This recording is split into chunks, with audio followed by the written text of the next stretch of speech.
चलते हैं थोड़ा सा बाजार को टेक्निकल पर्सपेक्टिव से समझने की कोशिश करते हैं, डेरिवेटिव पर्सपेक्टिव से। ये सीरीज़ अभी अभी शुरू हुई है और स्टैट्स क्या कह रहे हैं, टेक्निकल सेटअप कैसा है इंडस्ट्रीज का, स्टॉक फ्यूचर्स का।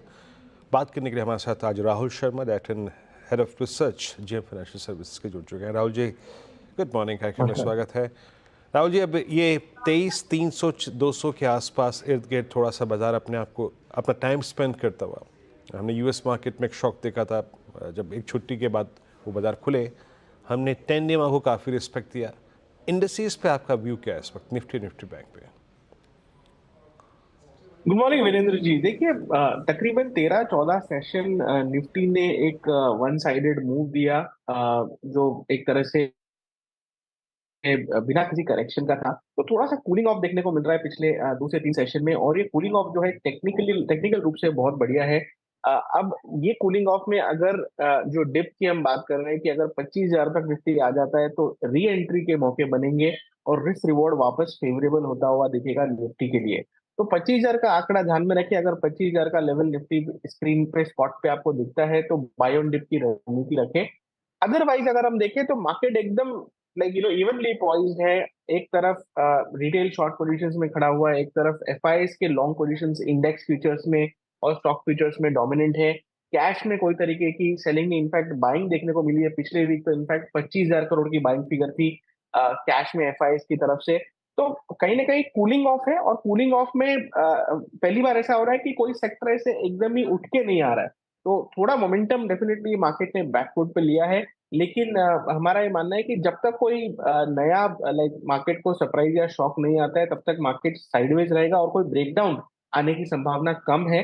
तो जब तक आई थिंक ये रिबाउंड ट्रेड चालू है, आप स्टॉक स्पेसिफिक अप्रोच रखें। जैसे ही निफ्टी में 25,300 का लेवल ऊपर में निकलेगा तो हमें लगता है कि 25,500 और इनफैक्ट 26,000 तक की भी पॉसिबिलिटी है इस महीने में निफ्टी को देखने की। तो आई थिंक सबसे बेस्ट रणनीति यही रहेगी कि ट्रेलिंग स्टॉप लॉसेस लगाकर इस ट्रेंड को राइड करें। जब भी अगली ट्रेंड चालू होगी 25,000 के आसपास बाइंग की चेष्टा करें। 24,850 का स्टॉप लॉस रहेगा लॉन्ग पोजीशंस के लिए। और जहां तक एक पेन पॉइंट का बात था, बैंकिंग जो था वो अंडर परफॉर्म कर रहा था। फाइनेंशियल्स बहुत ही बढ़िया तरीके से यहाँ पर उभर के आया, और मुझे लगता है कि कहीं ना कहीं बैंक निफ्टी में भी ये सिमिलर सेटअप देखने को मिल सकता है। हालांकि मोमेंटम वाइज इतना बड़ा नहीं होगा, लेकिन एटलीस्ट जो नेगेटिविटी थी बैंक्स की तरफ से वो खत्म होती हुई दिख रही है। आईटी मजबूत खड़ा हुआ है, मेटल्स के अंदर करेक्शन पूरा हुआ है, तो कोई ऐसा सेक्टर लग नहीं रहा है जो मार्केट को यहाँ पर और ड्रैग करता हुआ दिख सकता है। तो I think it's a matter of time. हो सकता है 4-5 सेशन और लगे, लेकिन जैसे ही ग्लोबल क्यूज या फिर कोई डोमेस्टिक ट्रिगर मिलता है मार्केट को, तो मार्केट यहाँ पर फॉलो थ्रू बाइंग देखने की पूरी कोशिश करेगा। राहुल जी, बैंक निफ्टी में आप लोगों ने अपने आप को कैसे प्लेस किया है? मतलब आप लोग अभी राइटर्स हैं बैंक निफ्टी में, या फिर अभी अवॉइड किया हुआ है बैंक निफ्टी को कम्प्लीटली? बैंक्स में क्या जी करना हाँ। चाहिए, इंडस्ट्रीज जी पर हाँ आपका वीरेंद्र व्यू और स्टॉक फ्यूचर्स पर? जी हाँ वीरेंद्र जी, देखिए बैंक निफ्टी में सबसे बेस्ट है अगर आप इंडेक्स ट्रेडर है तो प्योरली इंट्राडे ट्रेडिंग पे ही फोकस करें। बिकॉज जो मूव्स है काफी दायरेमंद है, काफी रेंज बाउंड है। तो पोजीशन ट्रेड्स अभी तक तो पिछले 7-8 सेशन से तो ज्यादा लाभदायक नहीं रहे। तो इंट्राडे या बीटीएसटी मैक्स आप बैंक निफ्टी के अंदर करें। बैंक्स में जो एक तरह से प्राइवेट बैंक्स थे वो रिलेटिवली पहले से अच्छा परफॉर्म कर रहे थे। पीएसयू बैंक्स में पिछले 2-3 सेशन में थोड़े ग्रीन शूट थे। कंफर्मेशन नहीं आया, लेकिन एटलीस्ट जो सेलिंग थी वहां पर खत्म होती हुई दिखी है। तो ये एक पॉजिटिव डेवलपमेंट है। जैसे एसबीआई हो गया, बैंक ऑफ बड़ौदा हो गया, कैनरा बैंक हो गया, इनमें थोड़े से ग्रीन शूट्स यहाँ पर देखने को मिले हैं। प्राइवेट बैंक से अगर मैं बात करूं तो आईसीआईसीआई बैंक सबसे स्ट्रॉन्गेस्ट सेटअप है पूरे के पूरे प्राइवेट बैंकिंग पैक में। एचडीएफसी बैंक सल्क जरूर कर रहा है, लेकिन इस स्टॉक का ऐसा ही नेचर रहा है। इनफैक्ट अगर ये स्टॉक चल जाता है तो बैंक निफ्टी को एक तरह से एक अच्छा छलांग देखने को मिल सकता है। अब लेवल्स की बात करें तो 52,000 तक का लेवल बैंक निफ्टी के अंदर इमीडिएट बेसिस में देखने को मिल सकता है। और स्ट्रक्चरली अगर मैं बात करूं, यानी कि अगर 10 से 15 दिन का एक एक व्यू बनाकर चले, तो हमारा ये मानना है कि स्ट्रक्चर बैंक निफ्टी का काफी हद तक इंप्रूव हुआ है। और तकरीबन 53,200 तक के लेवल्स आपको आने वाले 10 से 15 सेशंस में बैंक निफ्टी में देखने को मिल सकते हैं। तो बैंक निफ्टी में भी सिमिलर स्ट्रेटेजी रखी है। जब तक मोमेंटम में नहीं आता है, बी अ डे ट्रेडर। और जैसे ही मेरे हिसाब से 52,000 का लेवल बैंक निफ्टी के अंदर निकलेगा, एक मोमेंटम मूव देखने को मिल सकता है, जहां से आपको 1000-1200 पॉइंट की रैली शॉर्ट टर्म बेसिस में आती हुई दिख सकती है। ओके। अच्छा राहुल जी, गुड मॉर्निंग। अब मिड गुड कैप मॉर्निंग में कोई अनुज। स्टॉक स्पेसिफिक इस समय अप्रोच हो जाए, कोई 3-4 स्टॉक्स जो आपको सबसे अच्छे लग रहे हैं इस समय? जी हाँ, देखिए मिड कैप में तो नहीं, लार्ज कैप में फोकस कर रहे हैं हम। जैसे केमिकल स्पेस से दीपक नाइट्रेट का सेटअप हमें काफी प्रॉमिसिंग लगता है। स्टॉक ने एक तरह से जून और जुलाई में बहुत बढ़िया मूव दिया था। अगस्त का महीना कंसोलिडेशन और करेक्शन कर रहा था दीपक नाइट्रेट के लिए, और अब हमें लगता है कि फाइनली ये स्टॉक अपने कंसोलिडेशन से वापस बाहर आता हुआ दिख रहा है, और हमारा अनुमान है तकरीबन 3200-3250 तक के लेवल्स शॉर्ट टर्म में दिखा सकता है।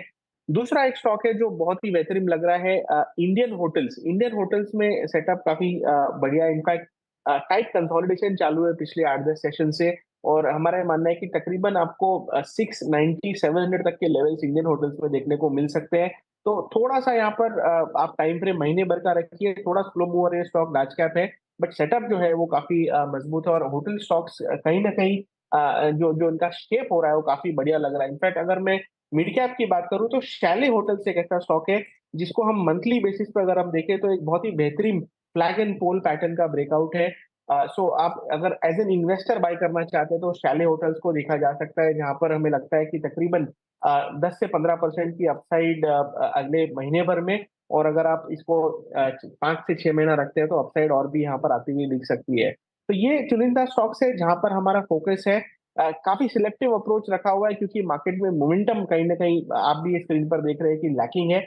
बट आई थिंक जैसे ही ये मोमेंटम वापस आता हुआ दिखेगा, जो एक तरह से स्ट्रैटेजी और रणनीति है वो रिलेटिवली जो हाई बीटा स्टॉक्स है उन पर हम फोकस करेंगे। लेकिन फिलहाल के लिए ये टॉप 2-3 स्टॉक्स है जहां पर हमें लगता है कि मोमेंटम अच्छा रह सकता है इस महीने के अंदर। ओके, बिल्कुल। तो ये इस समय कुछ मोमेंटम वाले स्टॉक्स। सीमेंट स्टॉक्स में कोई व्यू है कि आपका, कोई पिक्स हैं क्या यहाँ पर? जी, अनुज जी, देखिए अल्ट्राटेक सीमेंट में काफ़ी अच्छा मूव था इनफैक्ट, लेकिन मूव जो है सस्टेन नहीं कर रहा है। इनफैक्ट आज काफ़ी अच्छी स्ट्रॉन्ग ओपनिंग थी और प्रॉफिट बुकिंग देखने को मिल रही है। लेकिन अगर थोड़ा-सा मैं यहाँ पर टियर 2 में जाऊँ और लाइक छोटे स्टॉक रिलेटिव देखें तो इंडिया सीमेंट्स के अंदर एक अच्छा कंसोलिडेशन देखने को मिल रहा है। तो यहाँ पर हो सकता है कि एक अप मूव देखने को आपको मिले। पिछले तकरीबन आई थिंक ये जुलाई एंड से साइडवेज रहा है स्टॉक, और एक मूव यहाँ पर आता हुआ दिख सकता है जैसे ही स्टॉक 370 का लेवल क्रॉस करे, तो फिलहाल इसे अक्यूमुलेट करे। 370 का लेवल जैसे ही जंप होता है हमें लगता है कि यहाँ पर 4 से 5% का एक फास्ट इंट्राडे मूव यहाँ पर देखने को मिल सकता है। तो इंडिया सीमेंट्स का सेटअप हमें सीमेंट क्षेत्र से काफी बेहतरीन लगता है, और जहाँ पर एक tight consolidation I think any time यहाँ से ब्रेकआउट होता हुआ दिख सकता है। अच्छा राहुल जी, एक प्रश्न और आपसे यहाँ पे। डायग्नोस्टिक स्पेस में मेट्रोपोलिस ने और डॉक्टर लाल पैथलैब ने एक बहुत अच्छी फॉर्मेशन करके, बेस फॉर्मेशन करने के बाद उस रेंज से इजेक्ट किया। लुक एट अपोलो हॉस्पिटल्स आज करियर हाई पे है। ये एक दो थीम और जो है जिन्होंने पैसा बना के दिया, इसमें से आप लोग अभी क्या चेस कर रहे हैं?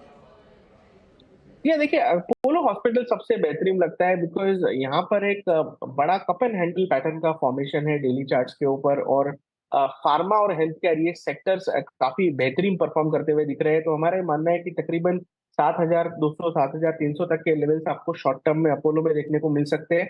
और खास करके आपने जो मेट्रोपोलिस की बात की, ये सेटअप हमें भी काफी यहाँ पर मजबूत दिखाई देता है। इनफैक्ट स्टॉक ने आज के सेशन में ब्रेकआउट दिया, और ये ब्रेकआउट जो है तकरीबन 2400 रुपए तक के लेवल्स आपको ले जा सकता है आने वाले कुछ सेशंस में। तो मेट्रोपोलिस का सेटअप काफी बढ़िया लगता है, और ओवरऑल फार्मा और हेल्थ केयर एक ऐसा सेक्टर है जहां पर जो स्मार्ट मनी है कहीं ना कहीं एक तरह से डिफेंसिव अप्रोच की तरह भी इसे ले रहा है, और साइक्लिकल सेक्टर भी है, और इस इंडेक्स में भी काफी मजबूती बनी हुई है रिगार्डलेस ऑफ मार्केट में मोमेंटम है या नहीं है। तो आई थिंक टाइम बिंग के लिए फोकस यहाँ पर भी रखा जा सकता है, जहां पर इंडिविजुअल सेटअप्स काफी प्रॉमिसिंग लगते हैं डेली चार्ट्स के ऊपर। ओके, चलिए, बहुत बहुत शुक्रिया राहुल जी आज हमारे साथ जुड़ने के लिए। थैंक्स अनुज, थैंक्स वीरेंद्र। ओके, और सचिन और विकास, आपका भी बहुत बहुत शुक्रिया आज हमारे साथ शो में जुड़ने के लिए।